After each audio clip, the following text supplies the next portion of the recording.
Bonjour à toutes et à tous. Vous pouvez finir vos coups de téléphone et puis on va démarrer. Bienvenue à Léonard Paris.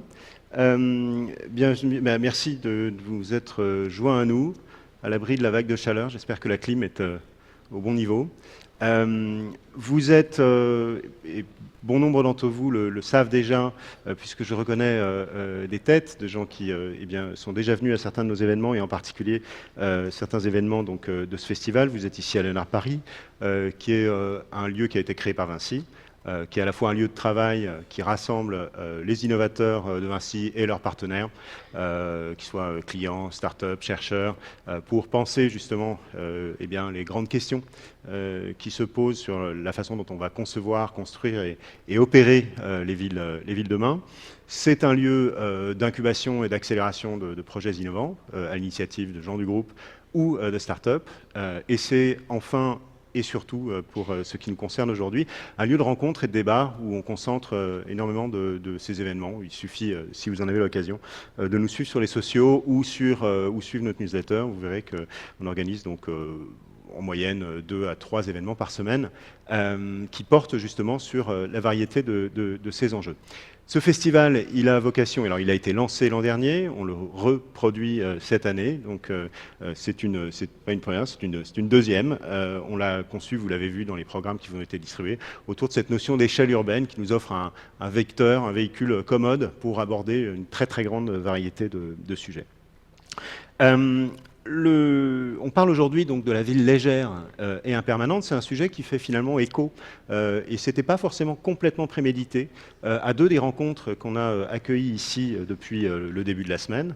Une rencontre qu'on a organisée donc lundi, avec sur la question des villes rêvées, et où il a été question largement de Burning Man et de Black Rock City, dont on va reparler dans un instant avec Kerry Rohrmeyer.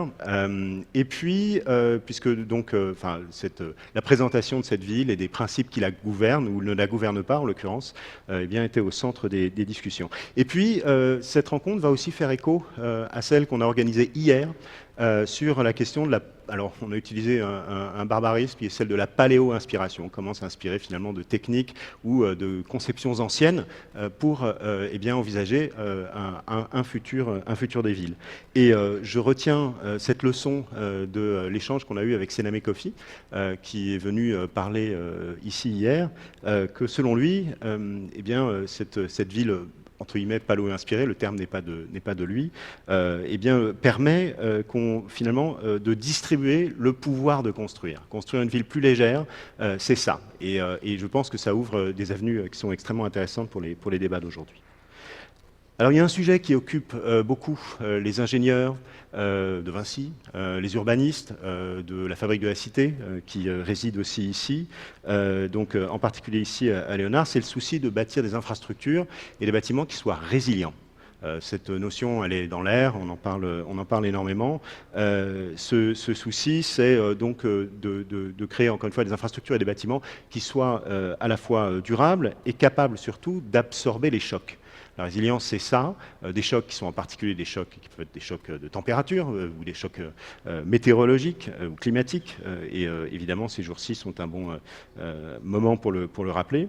Résister, mais aussi retrouver un état d'équilibre après que le choc est survenu. Donc la résilience, c'est pas seulement la robustesse, la solidité, la durabilité, c'est aussi la capacité d'absorber un choc et de s'adapter. Et c'est pour ça qu'il me semble intéressant de faire le lien justement avec cette ville légère, cette ville impermanente, les différents sujets et les différents projets qui vont nous être présentés aujourd'hui.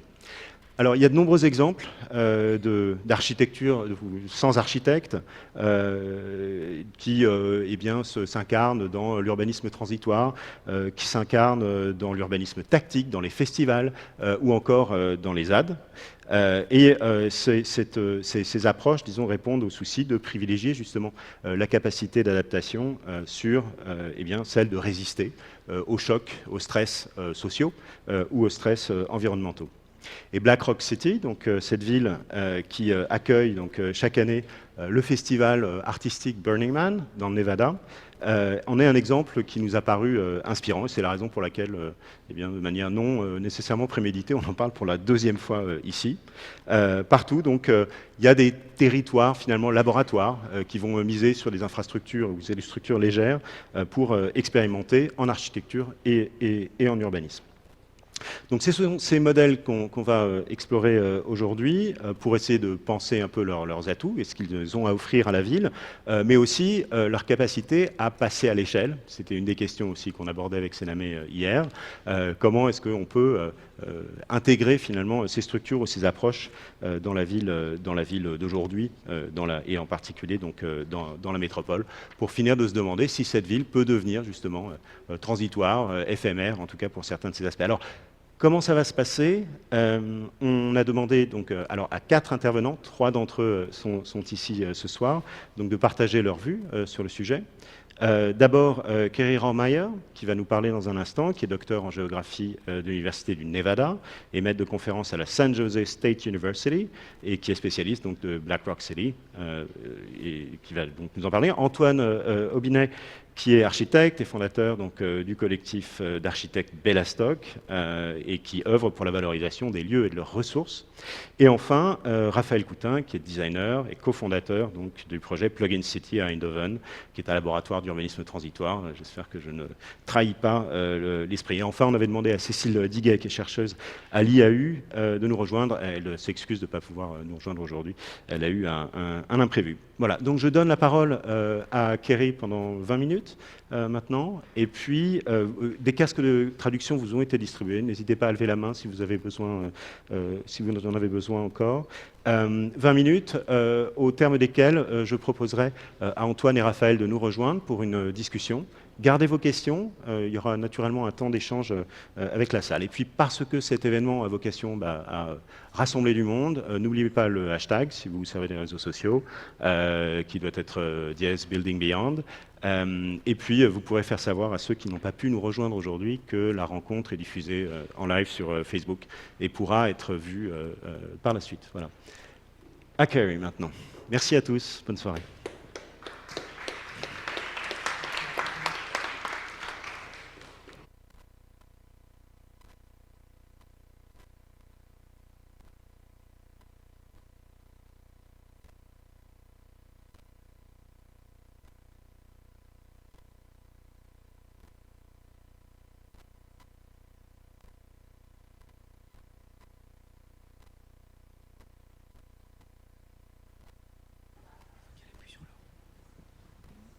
Sorry. Try this one. Thank you. All right.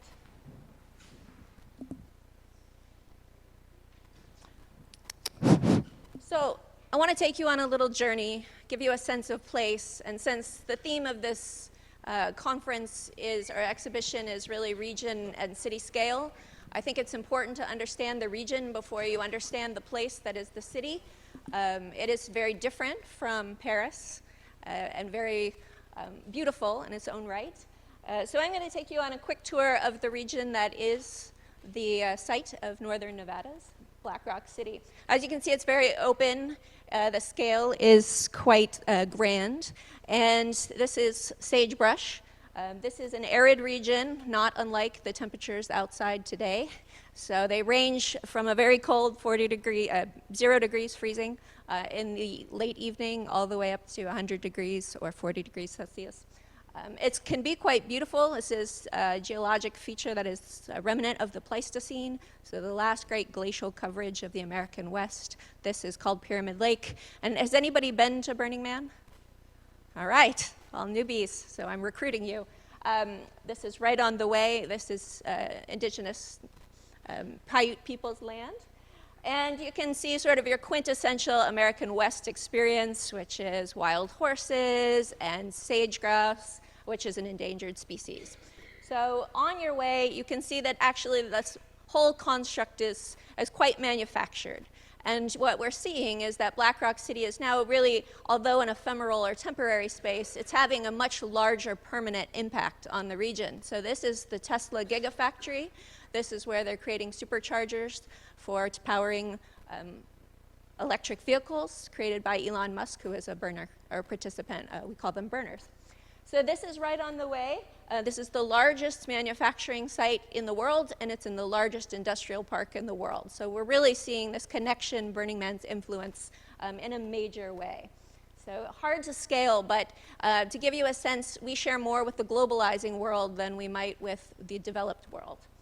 It's a region that's 90% federal land, rich in natural resources like geothermal, and a very extractive landscape. So while you see this very beautiful view of the American West, I want you to understand that it's actually a place that is highly used by very disruptive exercises. And it's a place that's really the place of pre-Columbian people. So the Paiute and the Shoshone have settled there for thousands of years, and their environment, which borders the event, is very much influenced by the people who pass through, these newcomers, but yet also ignored in many ways, and the plight of the people there. You have the Emigrant Trail, so you have this manifest destiny that has shown its secret occupancy on place. And you have remnants of ranching and damage to the landscape, as well as growing alfalfa in arid lands for questionable purposes. So Black Rock is some on federal land, which 90% of the state is owned by the US federal government and managed by the Bureau of Land Management. The largest user of the land is military purposes, and so there's a naval test site, a bombing range, there's atomic testing historically, and there are this major growth of newcomers from outside the region. So primarily Californians with large real estate investments, investing in the wildlands and the scenic qualities of the area in ways that had never been done prior. So expecting services, things like curbside garbage pickup, and things that were not inhabited of place before. And you can see how that really blocks the mountainscape behind. And of course, it's a permissive place. Black Rock City is a permissive place. Burning Man has different attitudes about how you will live. And with that, you see a very libertarian value. Prostitution is legalized, but there's an isolation of women out in these regions. So it's a different example of how women are treated in an inequitable situation. And then when you're all done in the desert, the common practice is to just leave it behind. The land is economically low value, and so we have a landscape of waste. And this, wherever you travel in Nevada, you'll see. And then there are a few artistic creatures and beings who have come and thrived in this landscape. There's a lot of outsider art, this being an example of place, Thunder Mountain, right off the main freeway. And this is all refuse that's been collected within 50 miles of the site. So there's a history and tradition of this sort of experimentation, and what we see that Black Rock City is just the latest creation of that. So Black Rock City exists for 8 days only, leading up to our Labor Day, which ends in August through the beginning of September. So it's only an 8-day place, inhabited by 70,000 currently, and up to 100,000 over the next 10 years. And this is a suburban landscape that was created. It is right on the plaza. So I want to talk about attitudes about urbanism and what are people importing when they create a new city from scratch. To give you a bit of history, if you haven't been, it's actually a San Francisco origins. It was on Baker Beach. Two friends got together on the summer solstice and decided that they'd burn a man. They were landscape contractors, had the skills and ability to do so, and they drew enough of a crowd that people felt it was significant enough to recreate every year. So this is happening in San Francisco circa 1986, and by 1990, 400 people are now on the beach ready to burn something that's very large. The city shut them down, and they had to find a new home. Well, one of the pranksters decided that the Black Rock Desert was in fact the perfect place for this sort of utopia. But I would ask that if you haven't been, that you sort of do a little research on what Black Rock City is. And if you go to Google, I want to say that you have a very filtered view of what the space is going to look like. You see a lot of beautiful monumentation. Here we are in the most beautiful monumented city in the world. I see a lot of similarities, But you also see a lot of scantily clad, good-looking people just sort of frolicking around art and interacting. Unfortunately, I want to say that that's not the actual predominant use of the place, nor is the written-up articles that you see published every late summer about who's who is out there. And it's a notable list because Elon Musk is a burner. So is Mark Zuckerberg, leader of Facebook. So are the founders of Google, Larry Page and Sergey Brin. And these people, as well as Jeff Bezos from Amazon, have credited Burning Man not only for inspiring their workforce and the way that they approach creativity in Silicon Valley, they have credited that they use it as a testing model for their new employees at the C-level. So it's significant enough to draw this attention, but it's significant enough to draw the attention of a certain elite population, but then again, not representative of the whole.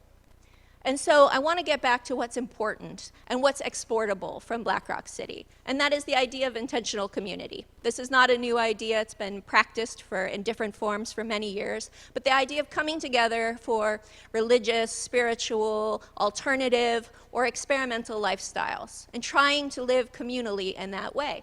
Now, Black Rock City is Burning Man. We don't really know what the population is because there's no way to know who has been in the past. It's an anonymous experience, but it's somewhere in the range of low millions if you looked at participation on social media. Not everybody has come over the 33 years. Not everyone has returned, but many people have. But it has a large reach, and it gets a lot of respective press accordingly. And in this time, I think politically this sort of thing is very exciting to people. The event sells out very quickly, and we're seeing that a lot of people aren't able to go where they once were able to just walk up and buy a ticket. Sorry. Okay. The key to intentional community is having principles. And in 2004, 10 principles were codified. I'm sorry, I wanted to go backwards, and I can't go backwards. So in 2004, 10 principles were codified, and I went ahead and ranked them for you, but I'll tell you that gifting is the primary principle of economy, and that I don't expect anything in return when I give you something. I am expected to be self-reliant and bring my items with me, and I am also expected to participate in an immediate way, in which I am not able to get on my phone because there's no internet or really any cell service anyway, but to be highly civic engaged, whether that be picking up trash on the landscape or whether that mean I'm in fact creating art for production, not just consumption. Less evident over the course of my research is that people with this added wealth and notoriety and availability of tickets at a very high, steep entry price point is that they have become less self-reliant, less communal in spirit, and therefore they are sort of eroding social cohesion altogether. So we're at an interesting place in time in this ephemeral city history, and this is the space that's going to be reconstructed. So entirely isotropic, very confusing when you're out there. It's covered in water in the winter. It's only available in the summer. Extreme heat brings about dust storms. It creates winds that create corrosive dust storms, not exactly habitable in the long term. The temperatures are extremely harsh. There is no shade, there is no water, and the soil will corrode your skin over long exposure.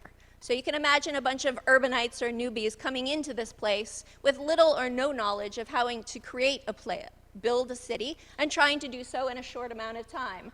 And so they transform, many for the first time, will transform the land from bare soil, to bare alkali playa soil, all the way to an inhabited 70,000 person at its peak on Friday morning, space that is primarily residential, and then in the evening it's an entirely different city. And my work is quite biased by the daytime. It's very hard. People do not want to sit and speak to me and have interviews at night. They have places to go, things to do. But what I have found is that over the 12 years, people are very interested in talking about their experience, very interested in telling you what they're learning there, because it's very different from sort of traditional American life. Elevation is quite low. but the population density is quite high. So you have only a 5-kilometer squared space, and you have 70,000 people primarily camping together. Many of them have no experience with wilderness, so you can imagine the sort of tense interactions you'd get in this residential dwelling. You're talking like favela style or encampments that are dense, highly dense spaces. Now, Burning Man has credited themselves for introducing or designing the city. We know, in fact, that's not true. When they adopted this design, it was the same size, 30,000 persons, as Ebenezer Howard's Garden City. And it's a very workable design for wayfinding, for managing environmental or emergency resources. You have this grand boulevard, this large plaza, lots of open space. The man, the effigy itself, sits at the center of the site, the tallest of any feature of the landscape. And then, though they say there's no circular reason because they like to be open to new ideas, I'll tell you that the open side is actually a product of dust. The dust comes from this lower version, blows across the city, and anybody who would be camped in the open space would be suffering all week.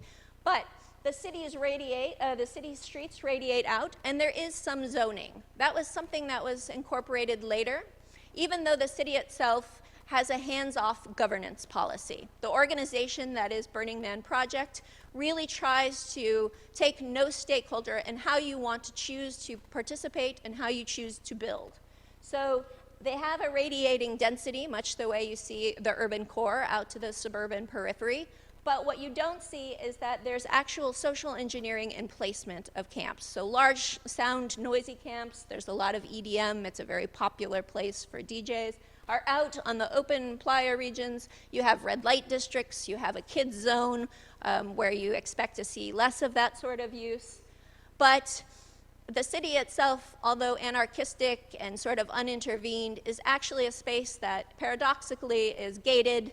It is a place that has barriers, you need tickets for entry, and even on your first visit, which might be a welcome home connotation, you can see that the boundaries here, this fence being quite porous, and I would portend that the porousness of Black Rock City is now what's most interesting about it. It might have been interesting in its form 20 years ago when it first began a desert dwelling experience. Today, I think the connections to the region, the connections to Silicon Valley are much larger in its significance as place.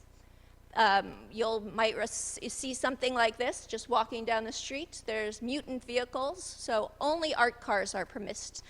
There is no, once you arrive, you are not allowed to drive your automobile for safety. You have a lot of people camping very close together. There was actually an incident of a car running over a tent. Thankfully, nobody died. But ever since, there are art cars, and then it's primarily a pedestrian city or a bicycle city. First bike share in the United States was started at Black Rock City. And then the art is what governs, or the art is what draws people from so many places. There's an international presence at Black Rock City. And the art was historically only on site in the desert. Now today it is exported into our cities, and they have a civic arts arm to make sure those larger investment pieces are shared by the larger community. The event is anchored on two major burns. Culturally, the burn of the effigy, who's been panoptically looking down upon the city all week, is burned on Saturday night, and it's a very cathartic experience. On Sunday night, you get a completely opposite experience. The close of the event is the burn of the temple, where people have inscribed messages for lost or loved ones in some way, and they're having a permanent closure by 70,000 people silently sitting together watching the burn of the temple. And that was in a participant-led experiment. But this is truly what it looks like. You've seen pretty pictures of people in the desert. You've seen beautiful artwork. But truly, it is a place of dwelling and camping together. It's a series of tarps. It's dusty. It's dirty. It's a lot of parked cars. So there are some examples of really nice urban alternatives. We have vertical camp. I think you'll see the nod to Le Corbusier. There's a community here of 12 units, shared communal kitchen. There's also new Congress of New Urbanism type examples, neo-traditional design, very welcoming from the street. But I think what I saw most disturbing is that as the census started reporting changes and shifts in the population that were caused by not having inclusive access, you're starting to see the city change in the suburban form as well. So who's there? It is predominantly male, young, single men who are highly educated. In fact, 80% of the population has attended some college. 25% has been to graduate school. So this population has benefited from a lot that society has offered. And they're bringing that with them. And they're primarily urbanites from the Bay Area and Los Angeles, but about 20% is international. And what I saw is that if you look at the participation today, it is not representative of San Francisco, nor its origins, and it is no longer inclusive. And Marianne Goodell was just here this year, or I'm sorry, she was just here speaking this Monday, and she mentioned cultural correction. 2019 is pivotal in the fact that they are trying to do new things to make it more of an inclusive space. But I got quite fed up seeing things like this, although comical and satirical. I didn't see how a trend towards effluence meant more suburbanization and killing the streets. So street life was really appealing about Black Rock City, and many American cities have sort of uninteresting cores, and this was sort of the alternative space, the heterodoxical space, if you'll use French theory, if you will. But a lot of innovative designs have come out of this, so innovative designs for encamping in the desert. However, what you see is they're using them in suburban forms. Uninteresting, repetitious, private spaces, they have air conditioning, and even the commercial uses that are for community benefit are no longer anything but what they are replicated from their homelands. So when I was talking to participants, they were very open about experimentation with self, adopting different names, adopting different styles of dress, looking at identity, experimentation with sexuality and thought, and looking for inspiration. But they were replicating the places that they came from. So there was some disconnect in terms of what they were accustomed to comfort-wise and what they were willing to experiment with in terms of building. And I thought that was really interesting and actually a little disheartening. So it wasn't a radically inclusive space, which was one of the 10 principles. It's socially eroding because there's not communal effort, which is one of the 10 principles. And so I was getting a little fed up, but still inspired by the art and the will of doers and makers, and still inspired. So one thing we know is that it's a consumptive place. People spend a lot of money to go to Burning Man, buying water, buying equipment, but they weren't doing anything to offset it carbon-wise. So we tried to do a little more sustainable alternative. Some grad students and I got together, found some land in eastern Nevada, and we wanted to create a permanent model that was a sustainable experiment against the landscape of the deepest extraction. So really the hard, large-scale mining, which Nevada is the richest in gold. So what we saw is that the Desert Canvas was an excellent space for this sort of practice and experimentation with creation of new structures. We found some land literally dirt cheap. I can't tell you 10 acres in the desert is it's not as much as my flight cost. And we knew we were in the right location because people were building things that looked like this. Now, these people had no interest in communal anything. They were very individualistic, but that they were creating these biodomes. It's Eureka County. There are no building codes. There are no regulations of zoning of any kind. And they were creating these experimental structures. So we took out what we knew from Black Rock City and some of the good residential types that had been well tested in the desert, and we aimed to build our own. But what we called the land of many intentions tended to become the land of many failures. And we realized after 1 month in the hottest summer on record and the hottest temperatures on record that we really had a new appreciation for what Black Rock City was able to do. And also we had a new appreciation for the value of having a large population doing this with you. This sort of, they use the word shared survival, but I never feel like it's survival. I've always had a bottle of tequila with me. I've never felt like my safety was in peril.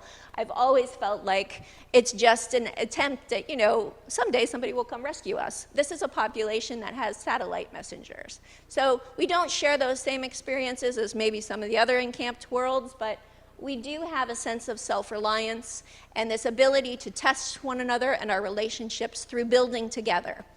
And so the experiment may not have worked so well in eastern Nevada desert, but we did come home, our camp and myself, and we wanted to create something that was geodesign, which is a trend in geography. It's very much related to urban design and urbanism from a scholarly standpoint. And what we did is we partnered with Burning Man Project. We received a National Endowment of the Arts grant, and we have this money to create large rammed earth structures. Now, these walls are meant to invite, they're not meant to divide, they're meant to be informed by the indigenous peoples that are present, they're meant to employ, and they're meant to be a real community engagement activity, and not just about plopping art in some place, which is something that we still see at Black Rock City. So these are going to be constructed this year. This is one of 2 art features. And I really do thank Burning Man Project for supporting this work.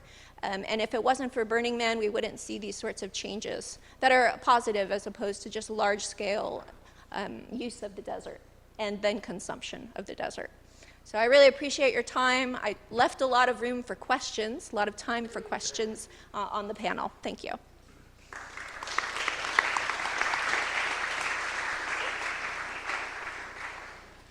Thank you, Carrie.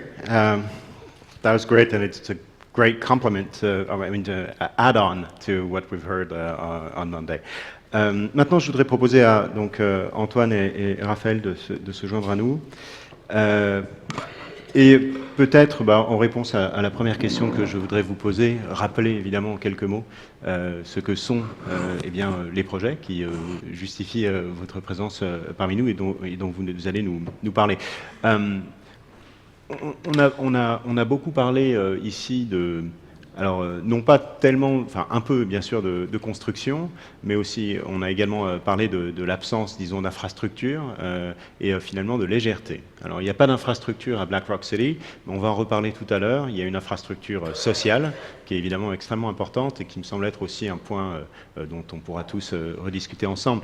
Mais je voudrais quand même revenir disons, à la conception et à la réalisation des objets, de la construction elle-même, et commencer par vous demander finalement de nous parler des propriétés, enfin des techniques et des propriétés des matériaux que vous privilégiez pour commencer. Est-ce que... Ah, il nous manque des micros. Voilà. Par exemple, oui, volontiers. Fonctionne. D'abord, merci de m'avoir invité, c'est un plaisir d'être ici. Alors moi je m'appelle Raphaël Coutin, j'habite à Eindhoven et on a fabriqué depuis un an et demi un village de containers. Donc c'est pour ça qu'on est très nouveau en fait dans le métier, donc c'est aussi un plaisir d'être là et de partager notre jeune expérience. Donc pour revenir à la question des matériaux, c'est une question qu'on commence à se poser, nous, à Plugging City, parce qu'en fait, on nous a donné des containers au début, c'est pour ça qu'on a commencé avec ça. Et c'est pas forcément un élément qui est super sexy et qui est déjà très utilisé. Donc on a commencé avec ça, et avec ça, on a commencé à construire des espaces entre les containers. Et ensuite, tous les matériaux sont des matériaux de réemploi. Du coup, on prend un peu ce qui vient. On n'a aucun moyen, donc on a vraiment commencé de rien. Et on essaie de trouver un petit peu ce qu'on a. Donc c'est vrai que les matériaux nous donnent la contrainte plutôt que... C'est plus ça qu'un choix qu'on fait. On vous a donné non pas des matériaux, mais des containers. On vous a aussi donné de l'espace. Ouais. Comment ce projet est né ? Alors ce projet, il est né il y a 4-5 ans par l'agence qui gère le logement social à Eindhoven. Donc tous les logements sociaux aux Pays-Bas sont gérés de manière privée par des corporations. Et chaque ville a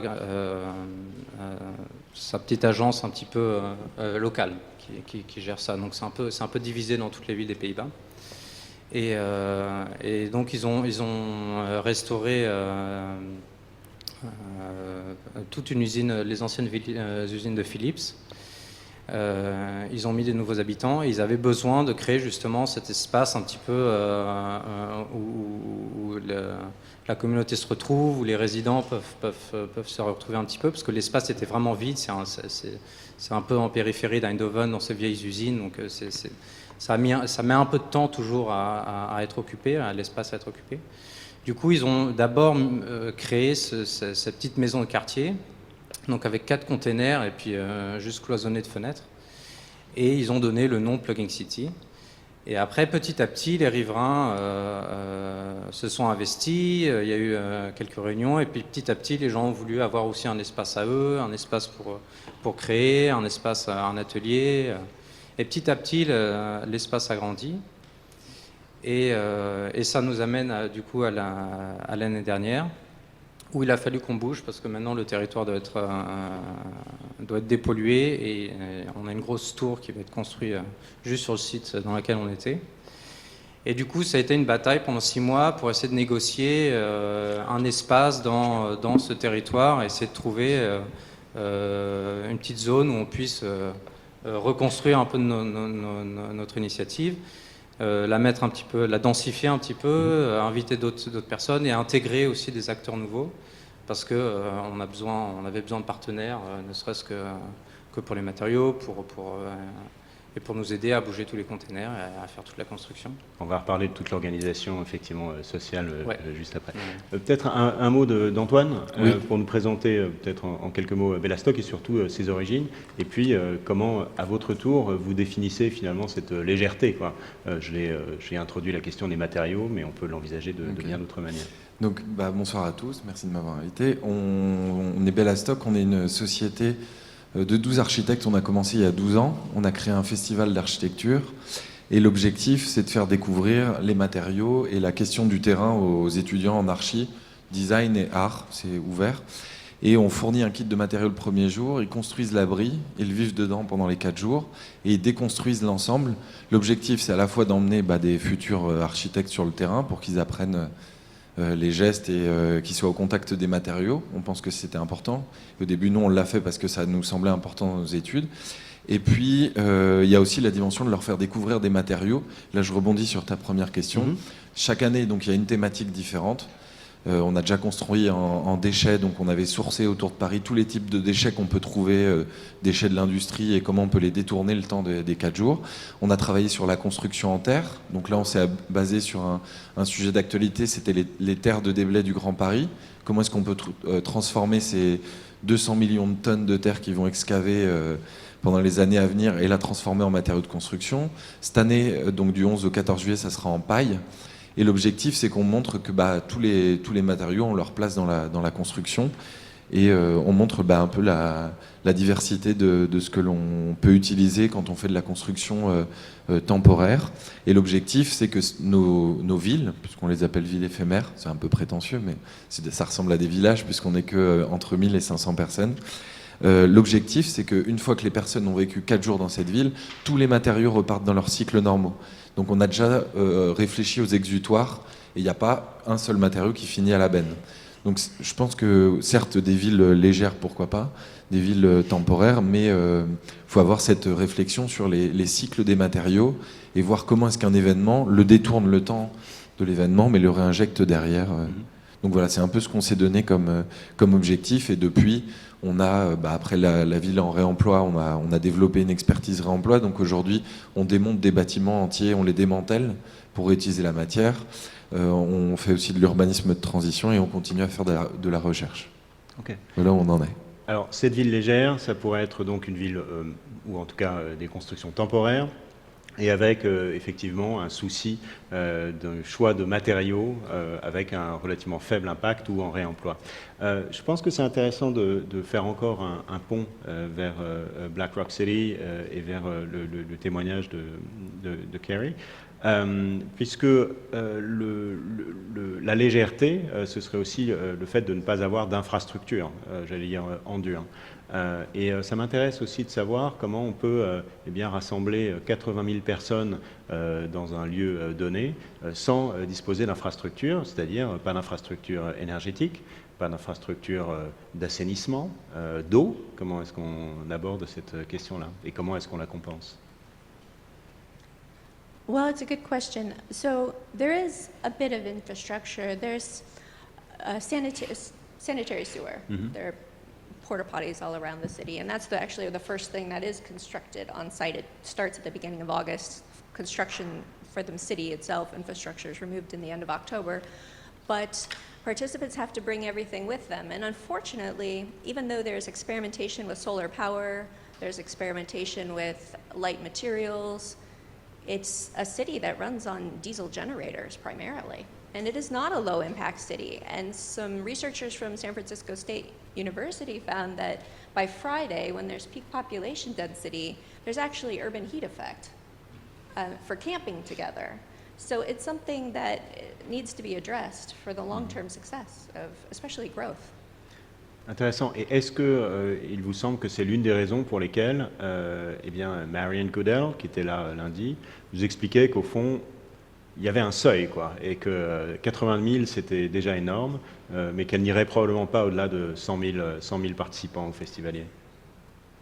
I would say we overshot that a little.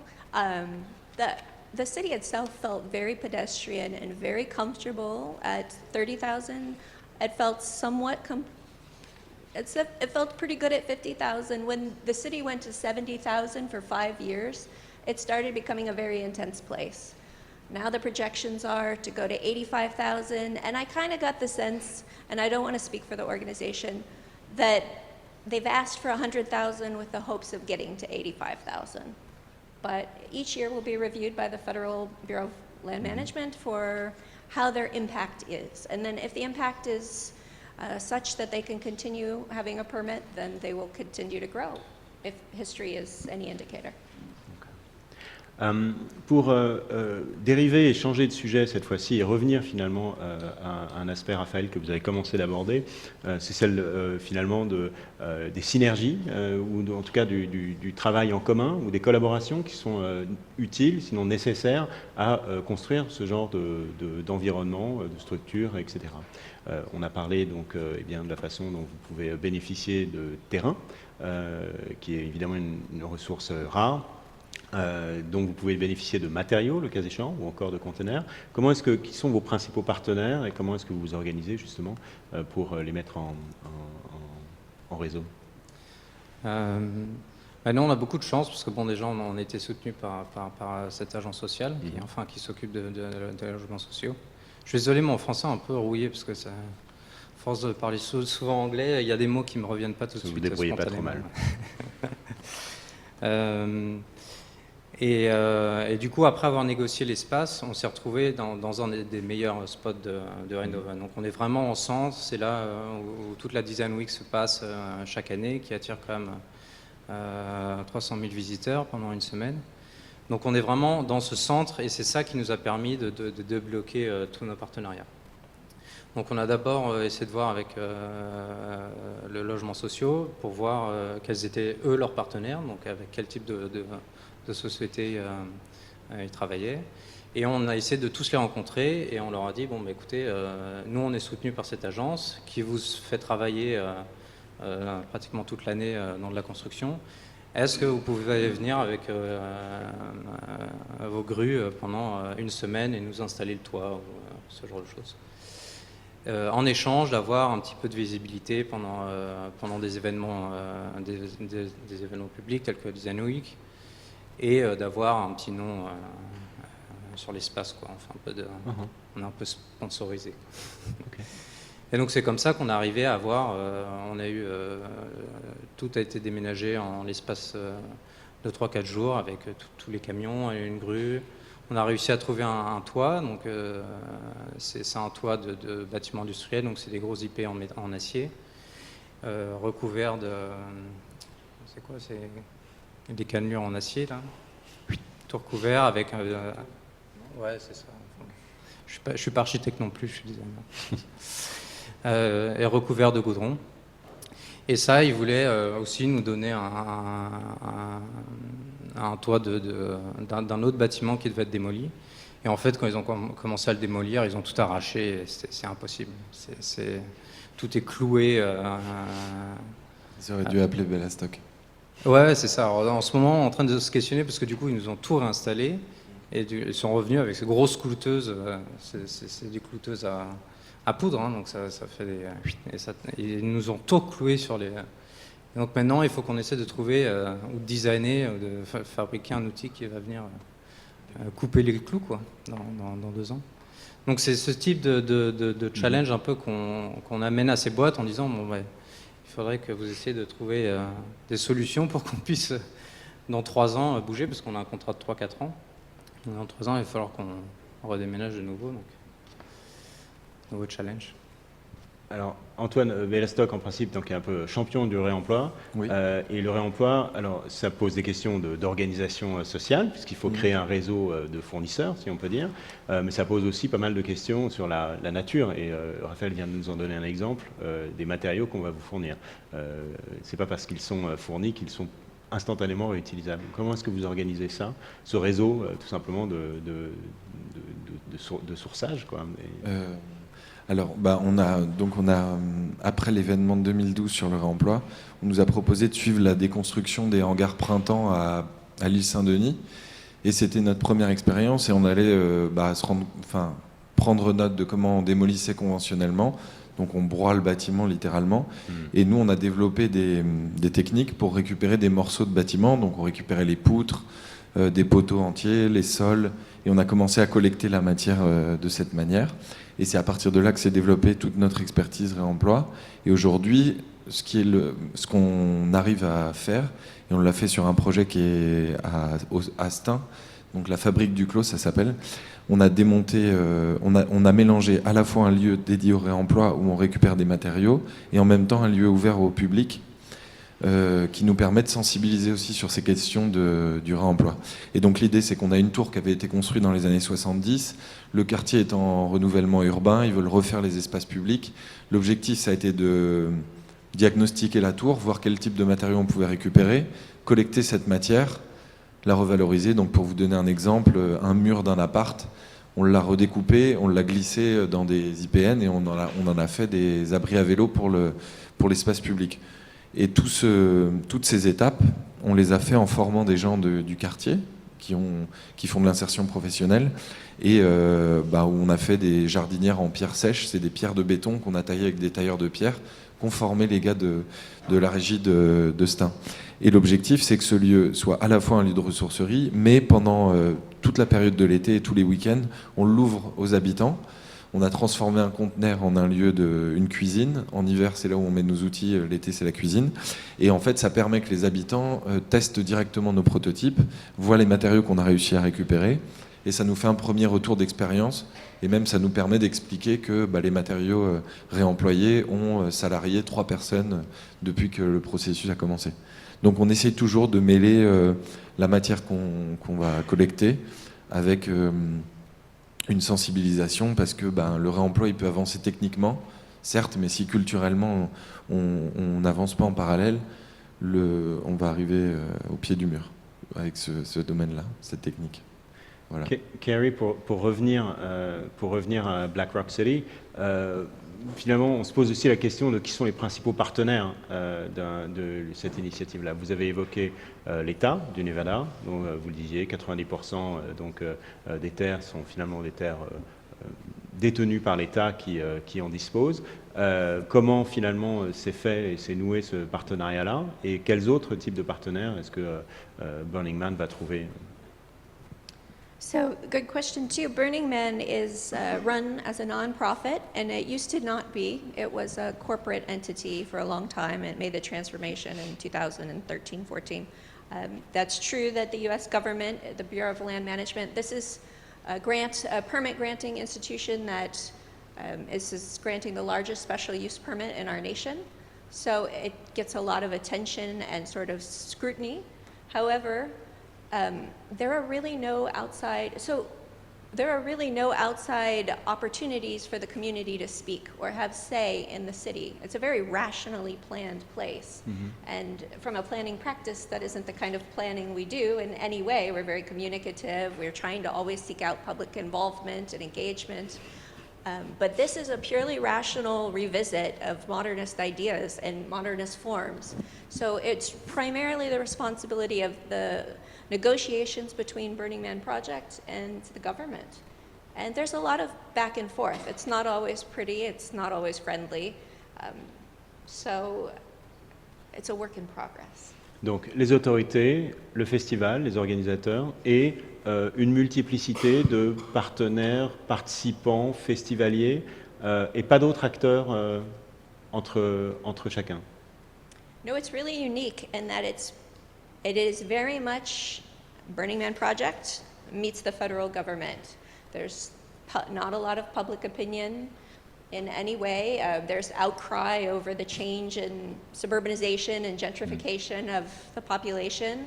And only this year has Marianne Goodell said, okay, we're going to try to culturally connect. We're going to change the ticket availability and the way in which people are able to access tickets to the Burning Man event. But the reality is that unless they totally transform and do outreach and marketing, which Burning Man has never marketed $1 of Burning Man or Black Rock City, it's entirely what participants put out into the universe, if you will.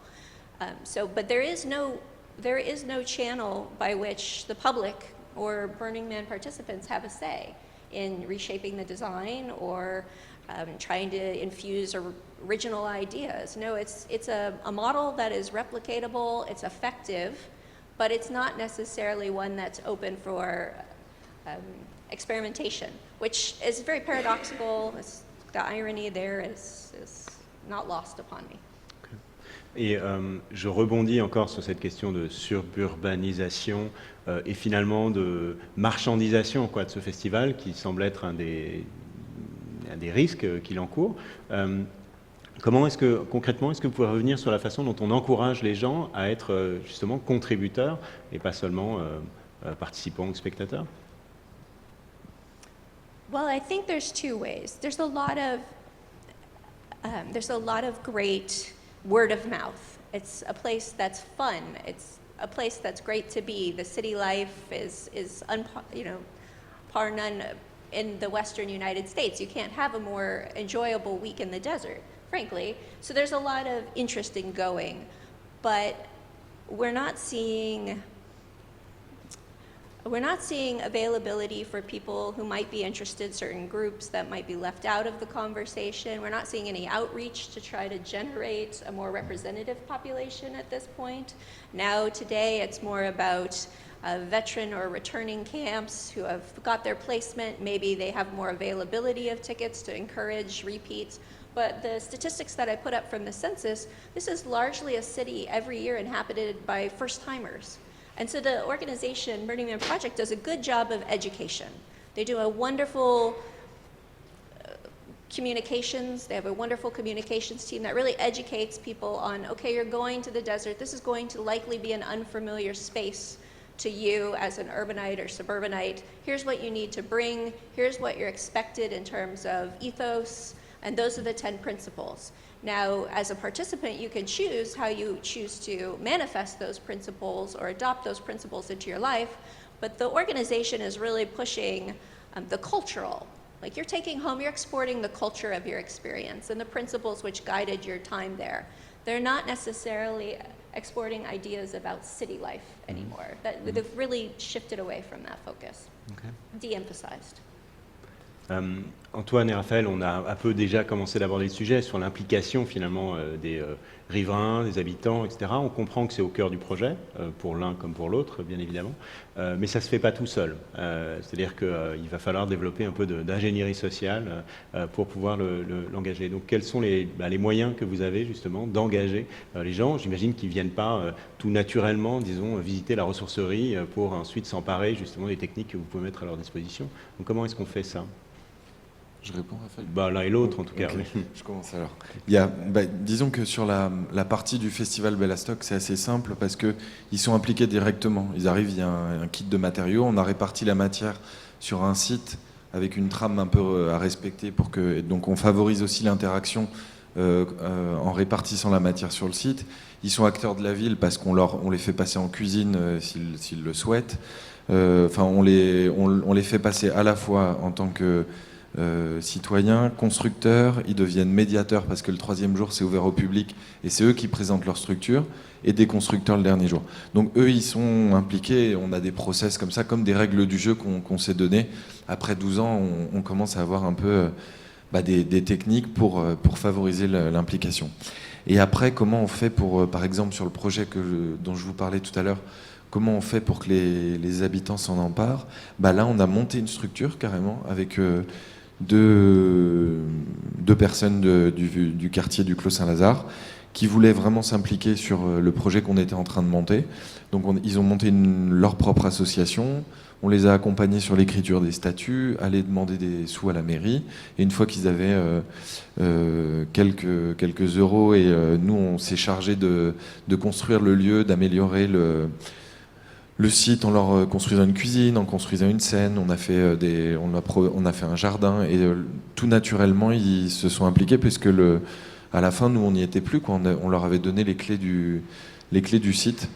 Donc il y a le côté responsabilisation, peut-être un peu d'accompagnement au départ en tant qu'architecte avec ce qu'on a construit pour leur expliquer les 2-3 bricoles à savoir pour que ça fonctionne. Et puis après en fait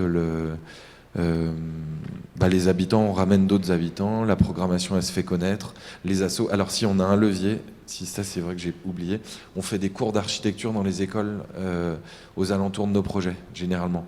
On va voir les maisons de quartier, on leur dit voilà, vous avez un mercredi après-midi de libre, ok très bien, amenez les enfants. Donc là, plutôt qu'aller à la piscine, on leur file des masses, ils cassent du béton, ils sont ravis. C'est le bonheur parce que on leur fait découvrir comment on réemploie des matériaux. Le tailleur de pierre, il explique son métier. On leur fait faire un peu de jardinage. Et c'est vrai que les enfants, c'est un sacré levier parce que le week-end d'après, il dit papa, viens voir, j'ai fait un banc en pierre sèche. Je te le fais découvrir samedi, il y a une guinguette sur tel site. Et là, petit à petit, ça prend. Donc il y a ça, et puis les associations locales qui sont généralement les personnes qui sont les mieux placées pour être déjà implantées sur le territoire et puis faire connaître l'activité. Donc on a 2-3 tricks comme ça qu'on utilise sur nos projets pour favoriser l'implication habitante. Raphaël? Nous, on était déjà les riverains, entre guillemets. Donc pour l'implication, là où on était, ça partait de nous, donc effectivement, c'était déjà un peu plus facile pour avoir d'autres personnes, d'autres habitants du coin qui viennent nous aider.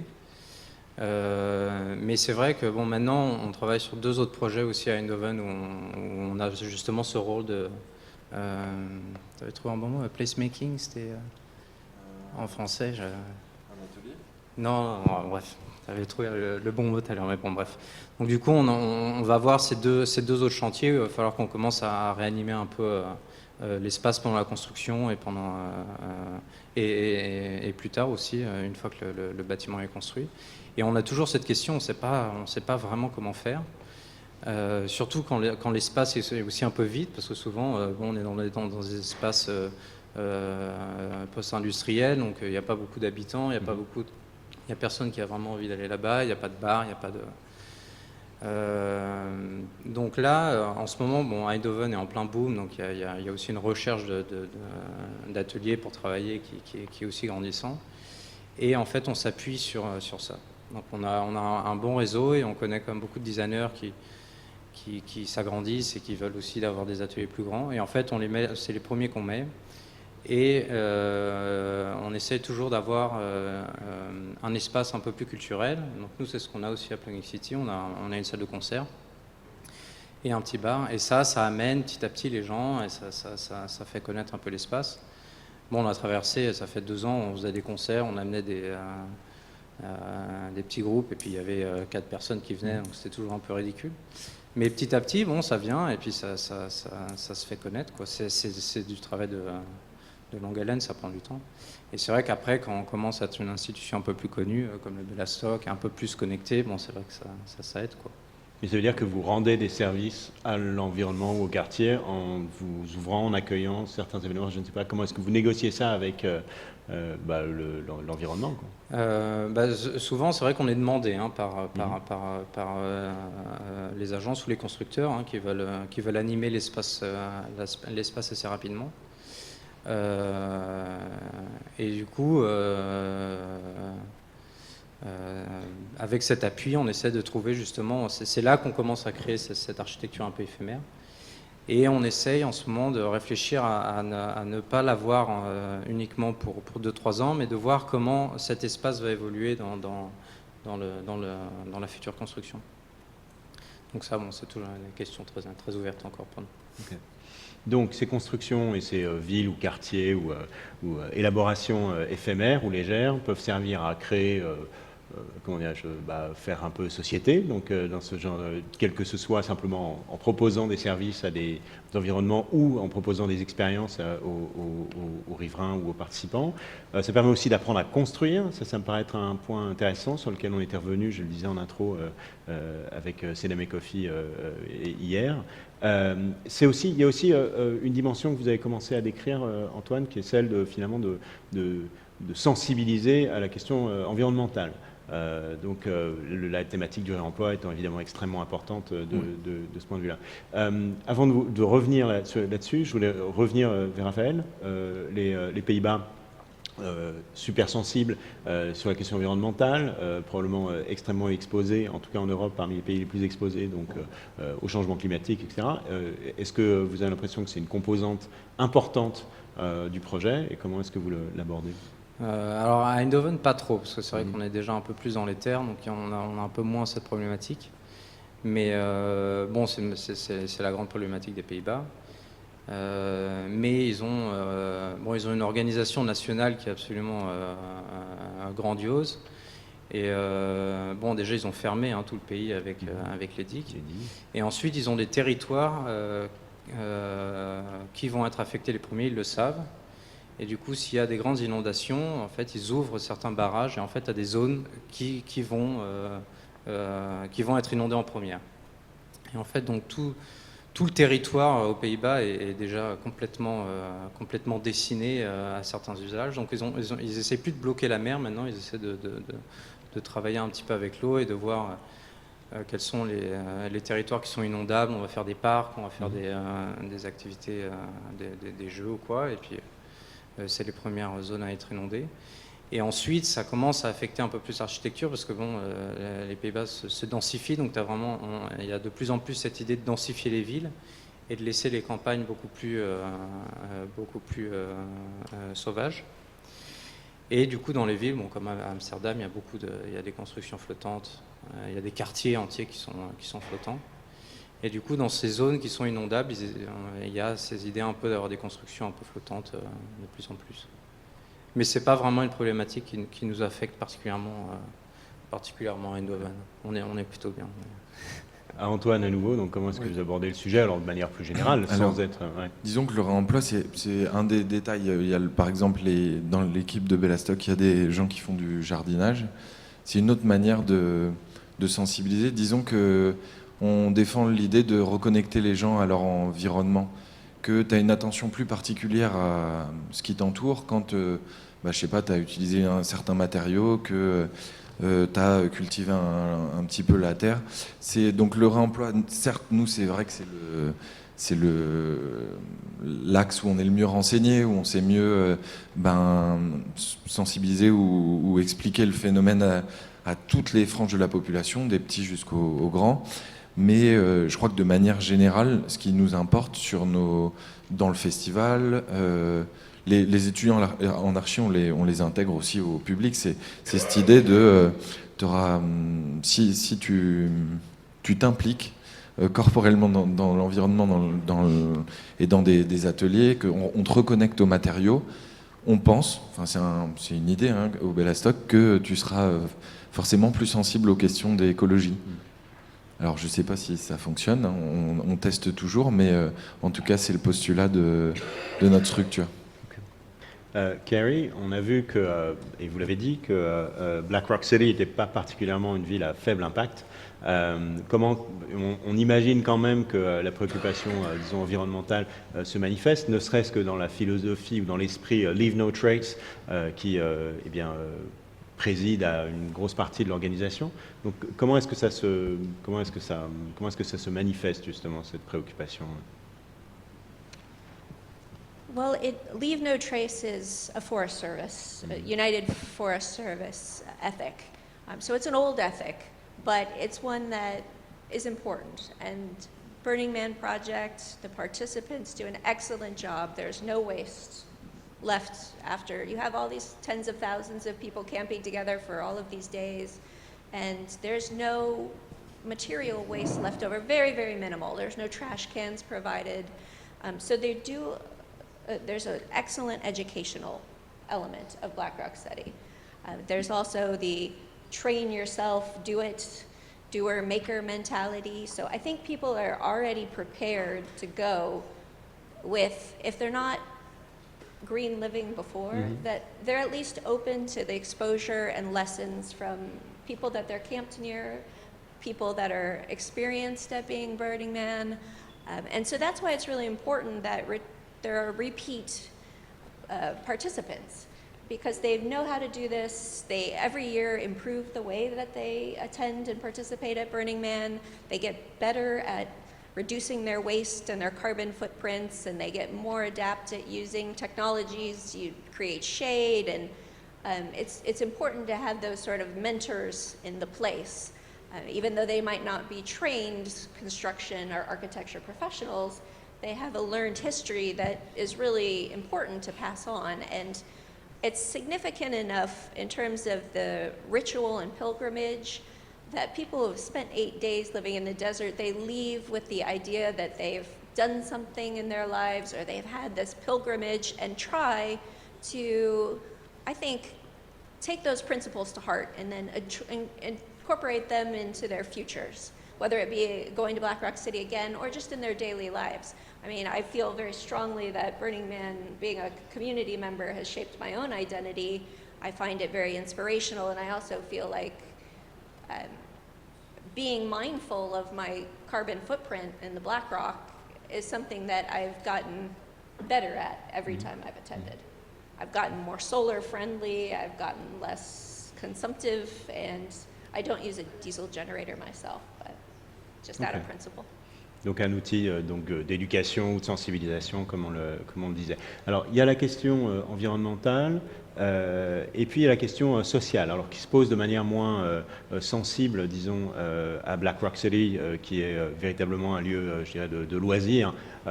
Mais vous, tant pour donc Plug-in City que pour Bellastock, vous vous implantez dans des zones qui sont déjà très denses, qui sont très peuplées, dans lesquelles eh bien, la construction ou le foncier ou l'accès au logement, par exemple, est cher. Comment est-ce que est-ce que vous avez une réflexion autour de ces sujets-là et qu'est-ce que vous pensez que vous pouvez apporter finalement à ce sujet qui est évidemment extrêmement sensible donc, dans ces centres?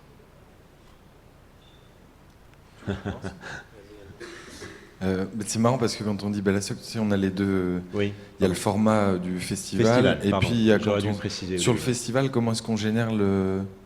Je pensais plus effectivement à la façon dont vous intervenez dans les centres. Oui, dans le centre. Et comment on génère de l'interaction sociale?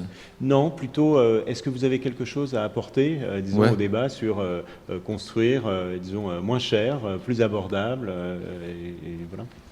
Alors, non, ça c'est un peu compliqué. Je crois pas qu'on arrive à expliquer qu'on construit moins cher. Ah si, non en fait...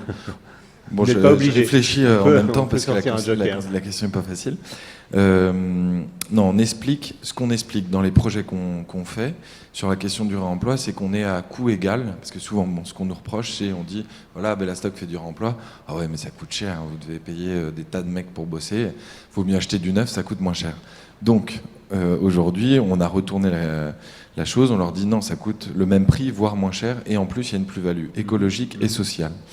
Et c'est là où on prend du temps pour expliquer tous les mécanismes autour des projets qu'on fait en réemploi. et on explique ce que ça a généré comme interaction sociale. Donc c'est pas moins cher, mais il y a une plus-value sur le quartier. Sur le quartier de la Fabrique du Clos, il y a la régie de quartier qui d'habitude fait les espaces verts. Là, on les emmène vers un terrain plus de l'ordre de la construction et on forme la régie de quartier. Ce qui fait que demain, si Bellastock se retire du Clos Saint-Lazare, la régie de quartier, elle est capable de répondre parce que la ressourcerie, on l'a mis en place. Les tours, elles continuent à être soit rénovées, soit complètement démolies. Donc la matière arrive. Il y a encore d'autres espaces publics à faire. La régie de quartier, elle est en autonome là-dessus. Et c'est ça ce qu'on essaye d'expliquer dans le quartier parce que c'est important de... Enfin, ça revient à ce que je disais tout à l'heure. Se soucier de son environnement, comprendre comment sa ville se construit, être un citoyen un peu plus impliqué. Ce genre de lieu où on explique les mécanismes du réemploi, c'est un formidable lieu d'interaction sociale. C'est-à-dire que tu vas rencontrer le gars qui est arrivé d'Algérie à l'époque, qui va te dire ouais, c'est moi qui l'ai construit, j'étais là dans les années 70, et tous les voiles béton que tu récupères, c'est moi qui étais là. Ensuite, tu as la maîtrise d'ouvrage qui, lui, veut changer un peu les choses, s'impliquer. Tu as les enfants qui viennent parce qu'ils ont fait de la pierre sèche pendant le week-end. En gros, tu utilises l'architecture, les chantiers, et puis nos villes qui évoluent comme un lieu d'interaction sociale, quoi. Et ça devrait l'être, les chantiers, les mouvements de matière, tout ça, c'est... en tout cas, c'est ce qu'on défend au Bellastock, c'est un lieu où tu peux interagir et t'impliquer. Et c'est pour ça que même les enfants du quartier, on leur fait un cours où un des enfants, il est le maire de la ville, un autre, il est l'architecte, il y a un enfant qui fait partie de l'opposition, et on leur recompose un conseil municipal avec un projet qui est proposé, et on leur explique tous les mécanismes de comment on fait nos villes aujourd'hui et pourquoi il y a des projets qui voient le jour, d'autres non.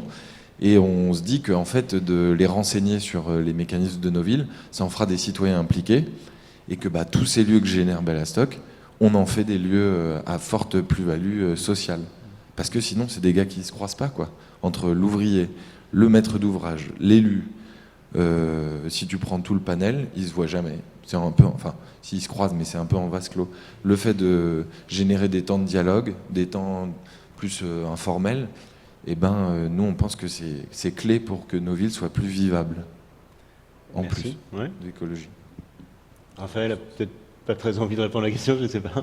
Mais est-ce que, là encore, est-ce qu'on peut lire dans Plug in City une forme de contribution justement à la réflexion sur le logement abordable, sur le coût de la construction, ou sur le mode de fonctionnement et l'infrastructure sociale des villes?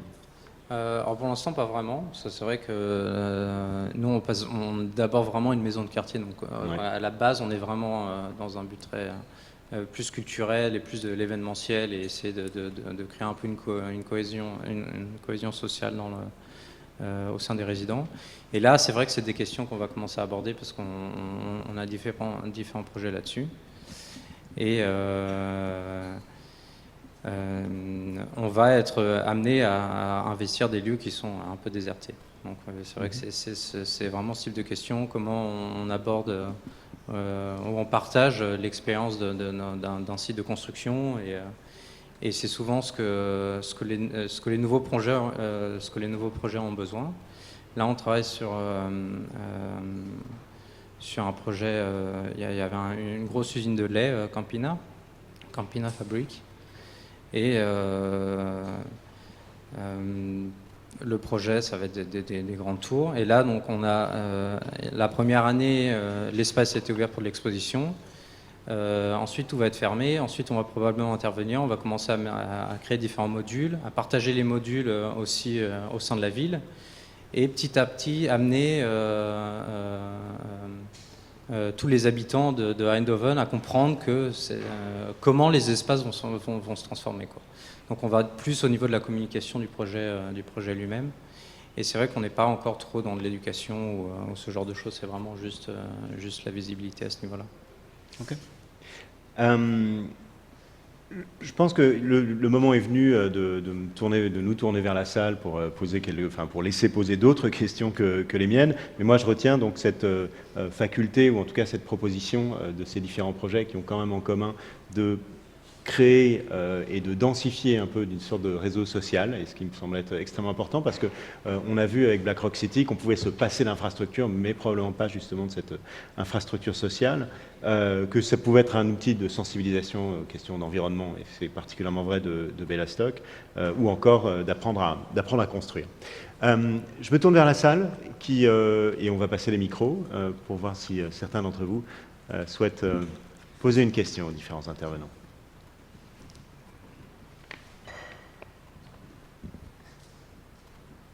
Oui.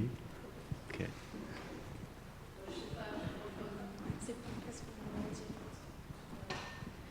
Bonsoir. Alors moi, c'est une question pour Monsieur Aubinet et pour Bellastock. Vous avez parlé de ressourcerie avec du matériel de déconstruction, mais il y a aussi beaucoup de déchets dans la construction même. Donc, est-ce que, on sait à peu près qu'une maison individuelle, c'est à peu près 4 tonnes de déchets, grosso modo, pour une surface moyenne 90 mètres carrés, à peu près. Hein. Est-ce que ça, c'est quelque chose sur lequel vous envisageriez de travailler ou éventuellement vous avez été déjà interpellé? Oui, c'est déjà arrivé. On récupère pas mal les erreurs de commande parce que ils amènent le matériau ou alors problème de conditionnement. Le matériau est un tout petit peu altéré pendant le transport, donc il n'est pas accepté pendant le chantier, ou un autre, c'est pas la bonne couleur, par exemple. Et là, ouais, on récupère pas mal de matériaux de construction neuve. C'est clair mais sur le logement, sur la maison, on n'a jamais travaillé sur les déchets que produisent une maison personnelle, pas encore. Mais c'est vrai que dans la construction, il y a déjà un paquet de cibles sur lesquelles on a travaillé et on aimerait développer une expertise là-dessus. Mais c'est vrai que pour l'instant, on se focalise beaucoup sur le béton parce que depuis 50 ans, on bétonne pas mal. Donc on essaie de voir comment réemployer ce matériau. Merci. Merci. Une autre question peut-être ?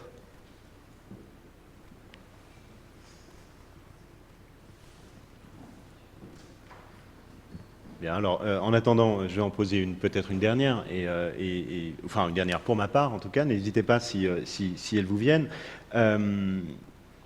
J'ai insisté un peu lourdement sur la question de l'environnement, sur la question de la société et des coopérations, sur la question du coût de la construction de logement, parce que c'est évidemment des grandes questions qui se posent dans toutes les métropoles, avec énormément d'insistance.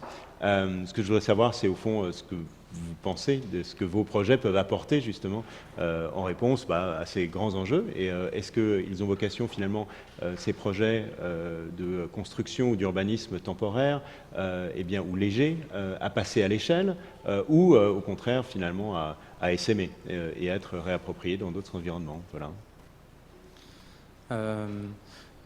Je pense qu'il y a déjà une question qui est posée à partir du moment où on réemploie des matériaux qui nous ont été donnés. Donc là, on a tout de suite un dialogue sur la manière dont ils ont utilisé le matériau déjà dans le bâtiment existant et l'état dans lequel on le reçoit.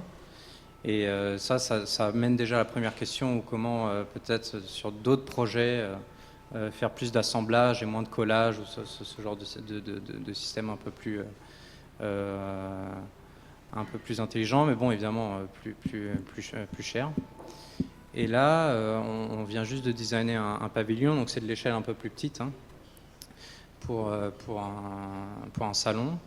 Et on a basé tout le design sur une grille. Donc c'est la grille de Open Structure de Thomas Lomé. Donc c'est un designer belge qui donne à disposition, donc c'est un système open source, et il donne à disposition une grille à une échelle particulière, et il propose du coup à beaucoup de designers et maintenant aussi à des architectes à baser tout leur design sur cette grille, donc avec des certaines courbes, avec des certains angles, chaque distance entre chaque point est 2 cm, enfin c'est des choses assez précises.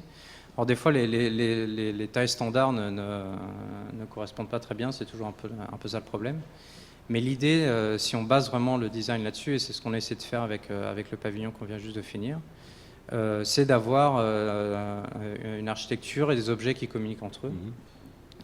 Et donc là, on va utiliser certains éléments du pavillon qu'on va retransformer en d'autres éléments pour Plugging City pendant quelques temps, et après ils vont être réutilisés dans d'autres constructions. Et donc du coup, on essaie de séparer les différentes échelles de nos constructions. Donc on a designé des connecteurs en acier très basiques, différents connecteurs qui permettent de créer différents éléments. Et de ces éléments, on crée des éléments un peu plus grands qui peuvent être attachés à d'autres éléments.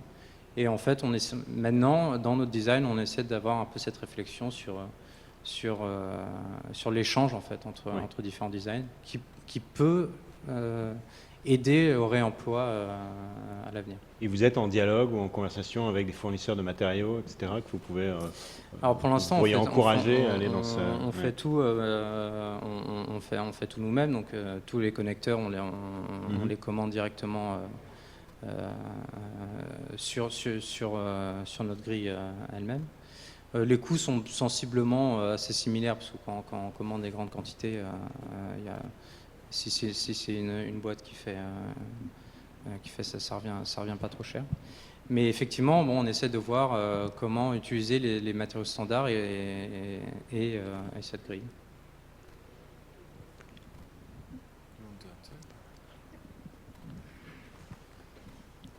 So I'm an educator, and that's a little different. But I want people to go and understand our arid landscapes. They're going to be our future. Climate change, the world is warming, there's going to be expanding desert biomes. So that's one thing. I want to inspire young people, particularly, that's why I work in the university, to go out to the desert. I want them to, whether it be at Black Rock City or beyond, to try to build things themselves. I think there's a real disconnect from just consuming things and actually creating things in American society for sure. And so thirdly, I want them to protect our wildlands for aesthetic reasons, for ecological reasons, and just because the value that they offer to us as just sort of a global world. So that's my goal. I might not be making as many tangible creations as my panelists, but I really want to sort of help inspire the next generation to continue to make positive changes for our long-term sustainability. Et du coup, pour notre part, disons qu'il y a deux échelles.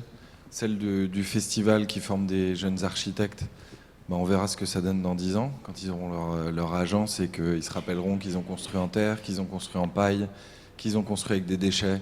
C'est les futurs prescripteurs et les futures personnes qui seront impliquées dans le dessin de nos villes. Donc on mise un peu sur eux, quoi. On se dit que... J'ai commencé chez vous. Ouais, voilà, Raphaël, il a fait ses premières créations avec nous. Donc on se dit que ça, on mise sur l'avenir. Et après, là, aujourd'hui, ce qu'on peut faire très concrètement, déjà, c'est essayer de limiter les déchets dans le BTP. Donc on se bat pas mal avec Bellastock pour que le réemploi se fasse une place et que ça devienne plus courant. C'est en train de le devenir. Maintenant, les appels d'offres, en termes sur des grands projets, il y a toujours une ligne réemploi, donc c'est en train d'exploser. C'est bon signe. Et après, utiliser nos villes et puis les chantiers, tout ce qui est l'art de construire et tout ça, l'implication habitante, les utiliser comme des vecteurs pour créer du lien. Parce que non, c'est pas dramatique, mais je veux dire, le lien dans nos villes, il se délite parfois. Donc, utiliser la ville, le chantier, le fait de faire ensemble, c'est autant de pistes pour créer du lien et puis créer du lien dans nos villes, quoi. Donc, voilà ce qu'on fait à long terme et puis à très court terme, ce qu'on arrive modestement avec Bellastock à faire dans des quartiers ou dans des villes où on nous appelle. Merci. De rien. Pas d'autres questions, décidément? Ah, si, voilà, quand même. Et je vous rassure, on pourra poursuivre... Ah, deux même. Oui, bonsoir, Christian Berenbach. J'aurais voulu poser une question en particulier à Kerry par rapport au fait du désert. Est-ce qu'ils ont trouvé des solutions spécifiques par rapport au désert?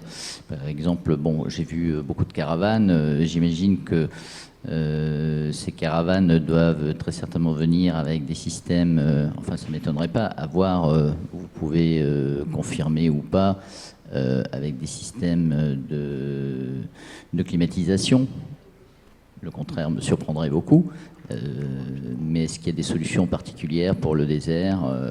Parce qu'en fait, si on regarde ce qui se construit dans les déserts, si on prend les solutions des Bédouins ou des gens qui vivent dans le désert en Afrique, on ne voit pas de choses par rapport à ce que vous nous avez montré, ce qui se vit à Burning Man.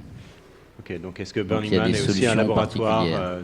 de techniques de survie, on pourrait dire, donc dans ces environnements hostiles?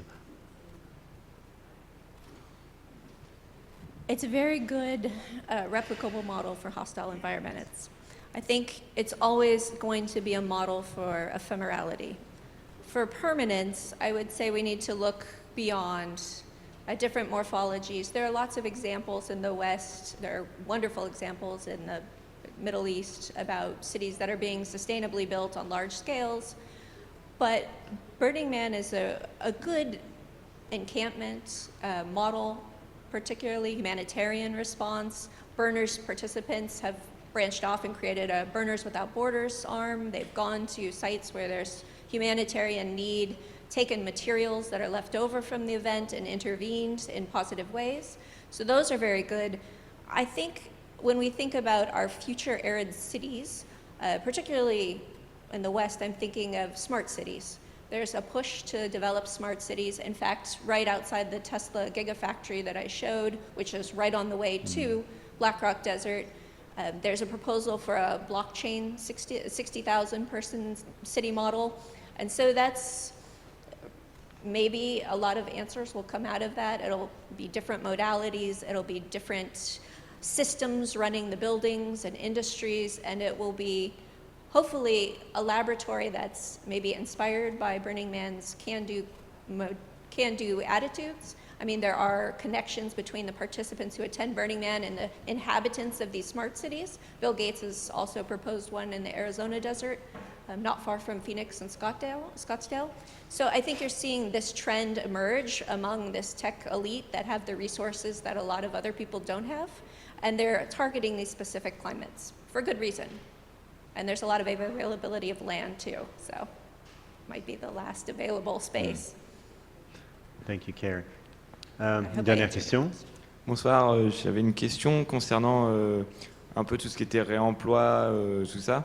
Au niveau de la sensibilisation, puisqu'on parle beaucoup de sensibilisation, du fait que les gens, en les sensibilisant, peuvent devenir plus responsables, est-ce que vous pensez que la sensibilisation va croître comme par effet boule de neige et qu'au fur et à mesure on pourra toucher tout le monde? Ou est-ce que pour avoir quelque chose d'éco-responsable rapidement, puisqu'on en a besoin rapidement d'un point de vue environnemental, est-ce que la sensibilisation suffira ou est-ce qu'il faudra des lois ou des choses comme ça dans tout ce qui est éco-conception?